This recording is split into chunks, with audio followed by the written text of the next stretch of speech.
करी होगी ही कि हर जिले में आ रही है रहने दे, मैं दे दूंगा। ये देखिए दादू उठा रखते हैं, दिशा की मीटिंग एक की जाती है।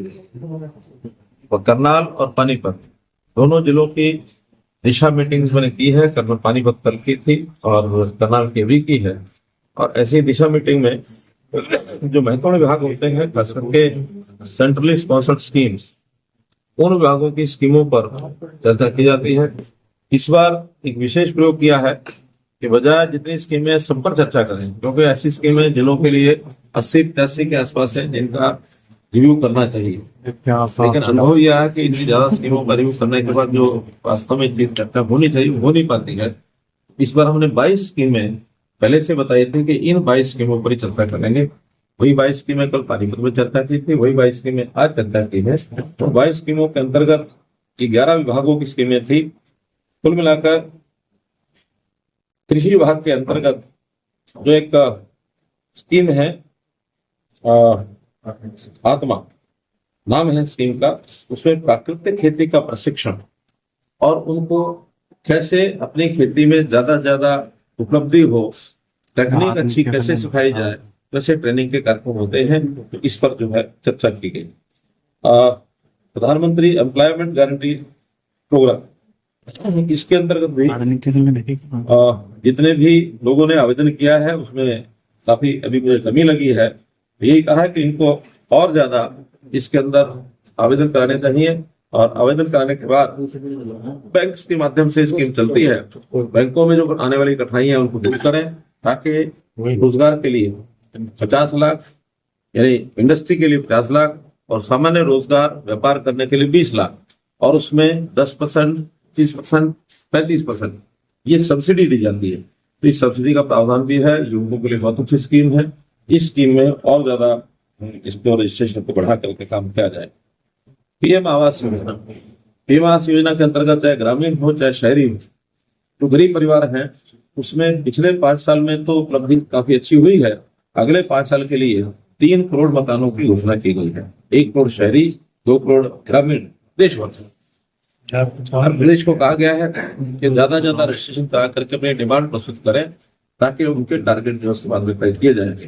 तो इस वर्ष में एप्लीकेशन मांगी जा रही है, पोर्टल बना दिए गए हैं और उसमें एक आय की लिमिट है और जो होमलेस होना चाहिए, जिसका अपना घर नहीं है, इनके लिए आवेदन मांग रहे हैं। तो शहरी और ग्रामीण दोनों की चर्चा करके इसके अंदर अभी तक जो रजिस्ट्रेशन हुआ है दोनों को मिलाकर के लगभग 20,000 के आसपास हुआ है। लेकिन इसको अगले क्वार्टर तक हम इसको कैसे 50,000 तक ले जा सकते हैं और उसके बाद भी और भी जो सर्वे करने के बाद ढूंढेंगे जो ऐसे परिवार होते हैं जिनको मकान की आवश्यकता है, उसका रजिस्ट्रेशन कराएंगे। बाद में सर्वे होगा, सर्वे के बाद उसको सैंक्शन होगा, सैंक्शन के बाद आने वाले 5 सालों में टाइम टेबल बनेगा कि किसको किस समय में इसकी सुविधा जो है मिले। रोजगार के नाते से बीटा बूथ, ये एक अच्छी योजना है। नौजवान बीटा बूथ बनाना चाहते हैं, लेकिन अभी थोड़ा सा रेस्ट्रिक्शंस ज्यादा है। उन रेस्ट्रिक्शंस को दूर करने के लिए प्रदेश में जो विभाग है उसको बात करनी पड़ेगी, ताकि रेस्ट्रिक्शन हटा करके इसको ओपन किया जाए और ज्यादा से ज्यादा लोग जो बीटा का बूथ लगाना चाहते हैं उनको वो सुविधा मिले। इस प्रकार से भी एक चर्चा की गई है डिमांड के आधार पर। स्वनिधि योजना, जो हमारे स्ट्रीट वेंडर्स हैं, स्ट्रीट वेंडर्स की योजना में नई योजना इस बार लेके आए हैं, जिसमें पहले की जो ऋण की राशि है उसको बढ़ाया गया है। 10,000 जिनको ऋण मिलता था उसको 15,000 किया गया है। 20,000 जिसको मिलता था दूसरी किस्त उसको 25,000 किया गया है।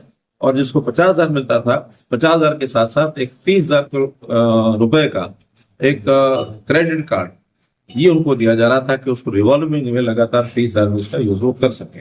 वैसे बहुत अच्छी सुविधा छोटे दुकानदार, रेहड़ी फड़ी वाले, स्ट्रीट वेंडर्स, इनको स्वनिधि नाम से अभी काम दिया गया है। ये स्कीम को भी अभी चूंकि चालू किया है, इसलिए सारी जानकारी आपको बताई गई। सेल्फ हेल्प ग्रुप, उसमें महिलाएं और ज्यादा जुड़े। अभी उनको जो लोन मिलता है उसके अंदर बैंक से सिविल स्कोर की कंडीशन लगाई है कि जिनका सिविल स्कोर अच्छा नहीं होगा उन सेल्फ हेल्प ग्रुप्स को, यानी उनके जो सदस्य हैं उन सेल्फ हेल्प ग्रुप्स को लोन नहीं मिलेगा। तो अच्छे सिविल स्कोर की महिलाएं उसमें जुड़े। जिनके सिविल स्कोर ठीक नहीं है वो आगे अपने आने वाले वर्ष में उसको ठीक करें, ताकि अगले वर्ष वो भी एलिजिबल हो जाए, ताकि जो लोन किसी ने लिया है उसको समय पर वापस करें। सिविल स्कोर का आंकड़ा उसके लिए महत्वपूर्ण हो गया है, ये भी सबको बताया गया है।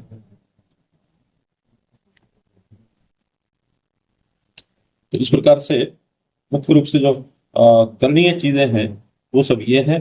बाकी रूटीन के कुछ विषय थे जिसकी जानकारियां सब ली गई हैं, और इसमें हम एक स्वच्छ प्रशासन कैसे दे सकते हैं इसकी चर्चा हमने की है। कई पब्लिक से जो शिकायतें आती हैं उनका समाधान जल्दी से जल्दी हो, ये भी डिपार्टमेंट को बताया गया है।